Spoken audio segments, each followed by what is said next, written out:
अब शुरू शुरू में रिलेशन में आप लड़की के आसपास जो है ना गोल गोल घूमते हो, और इतना ज़्यादा गोल गोल घूमते हो, naturally you are in love, तो आपको अच्छा लग रहा होता है।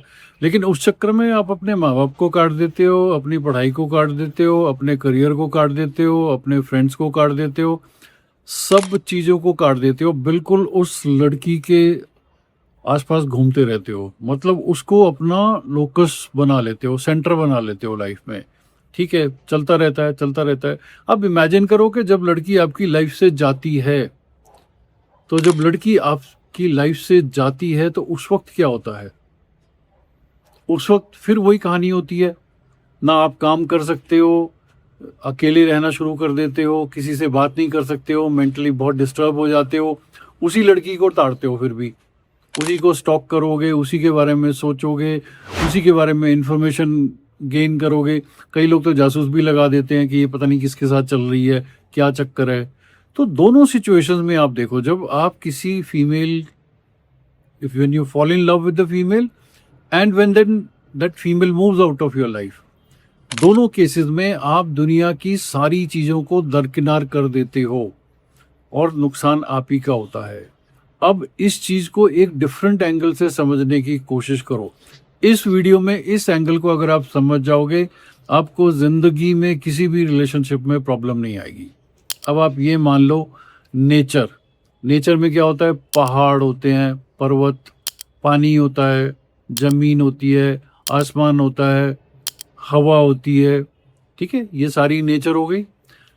तो जब भी आप किसी के प्यार में पड़ते हो, फीमेल के प्यार में पड़ते हो, और या फीमेल आपकी लाइफ से चली जाती है, तो आप नेचर से दूर हो जाते हो। अब नेचर को हाइपोथेटिकली मान लो एक फीमेल है। नेचर जो है एक ऐसी फीमेल है जिसको लगता है ये यूनिवर्स मेरा परिवार है, और वो आपको देखती है कि आप किसी एक छोटी सी फीमेल के चक्कर में उस बड़ी फीमेल को, उस नेचर को इग्नोर कर रहे हो। बस यहाँ नेचर को जेलसी हो जाती है, वो भी एक फीमेल है। तो जैसे ही उसको जेलसी हो जाती है, तो वो क्या एक्शन लेती है? अगर तो मान लो आप अपने रिलेशनशिप में जिस फीमेल के साथ हो उसके साथ आप घूम रहे हो, और बड़ी फीमेल यानी नेचर में भी विचरण करते हो, कभी पहाड़ों में घूमने चले जाते हो, कभी नदी के पास चले जाते हो, कभी वॉकिंग करते हो, कभी एक्सरसाइज करते हो, डीप ब्रीदिंग करते हो, आउट ऑफ ब्रेथ जाते हो, मतलब नेचर को भी इन्वॉल्व करके रखते हो और अपनी फीमेल फ्रेंड के भी मजे लेते हो, तो जिंदगी बहुत सही चलेगी, कोई प्रॉब्लम आपको नहीं आने वाली है। लेकिन अगर आप जरूरत से ज्यादा उस फीमेल के चक्कर में गोल गोल घूमना शुरू हो गए और नेचर को आपने काट दिया, मतलब आप ट्रेवल नहीं कर रहे हैं, आप ट्रैकिंग नहीं कर रहे हैं, आप कुछ भी नहीं कर रहे हैं, कोई स्पोर्ट्स नहीं खेल रहे हैं, सब कुछ काट के उस फीमेल के चक्कर में पड़ गए, तो फिर ये जो बड़ी फीमेल है, नेचर जिसको हम कहते हैं, हाइपोथेटिक सिचुएशन है, ये फिर आपकी हालत खराब करती है। जब तक आप उस फीमेल के आसपास घूम रहे थे और नेचर में भी थे, ट्रेवल करते थे, सारी हरकतें करते थे, आपका रिलेशनशिप ठीक चलेगा, नेचर भी खुश, वो लड़की भी खुश। ओके, अब आप जरूरत से ज्यादा उस फीमेल के चक्कर में पड़ गए जिसको आप प्यार करते हो, जिसके साथ रिलेशनशिप में हो, तो बड़ी वाली फीमेल नाराज हो गई। बड़ी वाली फीमेल मतलब नेचर नाराज होगी, तो वो क्या करेगी? संबंध विच्छेद करवा देगी, वो तुमको वहां से हटा करके दूर कर देगी। अब आप जब दोनों में दूरी हो जाती है, वो फीमेल जो है जिसके साथ आप रिलेशनशिप में, वो आपकी लाइफ से चली जाती है, तो फिर आपका काम बिगड़ता है, आपकी सेहत खराब होती है, मेंटल हेल्थ खराब होती है, जिंदगी आपको अच्छी नहीं लगती है, बहुत अनकंफर्टेबल आप हो जाते हो, काम में मन नहीं करता है, रात को नींद नहीं आती है, बहुत टेढ़ा मेढ़ा लगता है, यार वो कहाँ पर होगी, क्या कर रही हो। इस सिग्नल को समझो, ये सिग्नल ये है कि बड़ी वाली फीमेल कह रही है मेरे पास आ जाओ। मतलब आप पहाड़ों में जाना शुरू कर दो, ट्रैकिंग शुरू कर दो, ट्रैवलिंग शुरू कर दो, पानी के पास बैठना शुरू कर दो, आउट ऑफ ब्रेथ जाना शुरू कर दो, रनिंग शुरू कर दो। जो बड़ी वाली फीमेल है, बड़ी वाली नेचर है, इसके साथ बिल्कुल इन्वॉल्व हो जाओ। जब आप बड़ी वाली फीमेल के साथ में इन्वॉल्व हो जाओगे, आप बहुत जल्दी रिकवर भी करोगे और बहुत अच्छे से अपने आप को स्ट्रॉन्ग कर लोगे। बस यही है जिंदगी, और कुछ नहीं है।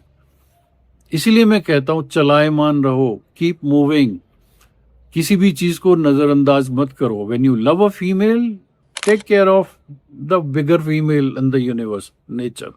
नेचर को कभी मत छोड़ो। कभी भी लाइफ में किसी भी किस्म की प्रॉब्लम होती है तो यू विल फाइंड के आपने नेचर को डिन्यूट कर दिया, नेचर से आप दूर चले गए हो। तो जब भी कभी प्रॉब्लम होती है, किसी भी किस्म की प्रॉब्लम होती है, go and get merged with the nature.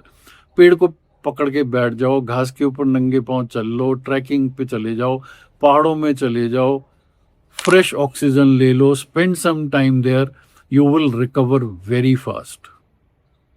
Okay, so next time when you are in a relationship with a female, enjoy that female, जितने जैसे आपको रहना उसके साथ में आप रहो, लेकिन नेचर को मत छोड़ना, नहीं तो नेचर बहुत जेलस करती है। सुनामी याद है, बड़े बड़े सब कुछ लपेटे में आ गया था। तो नेचर को गुस्सा मत करना। जैसे आपकी जो गर्लफ्रेंड है, जब वो गुस्सा होती है तो क्या होता है, तुम्हारी लाइफ में भी सुनामी आती है ना, सिर्फ तुम्हारी लाइफ में सुनामी आती है। लेकिन जब बड़ी वाली नेचर परेशान होती है, गुस्से में आती है, तो भैया फिर पूरी दुनिया में सुनामी आती है। Okay, I hope you understood this logic. Keep this logic at the back of your mind. Life में किसी भी चीज में इतना ज्यादा इन्वॉल्व नहीं होना है कि आप नेचर को भूल जाओ, because you are made of nature. आपकी जो पूरी बॉडी है, आपका जो मन है, आपकी जो कंप्लीट कंस्ट्रक्शन है, ये सब नेचर है। और एक दिन नेचर में ही आप चले जाओगे। So remember this. ओके, फिर क्या, take care, it's your life.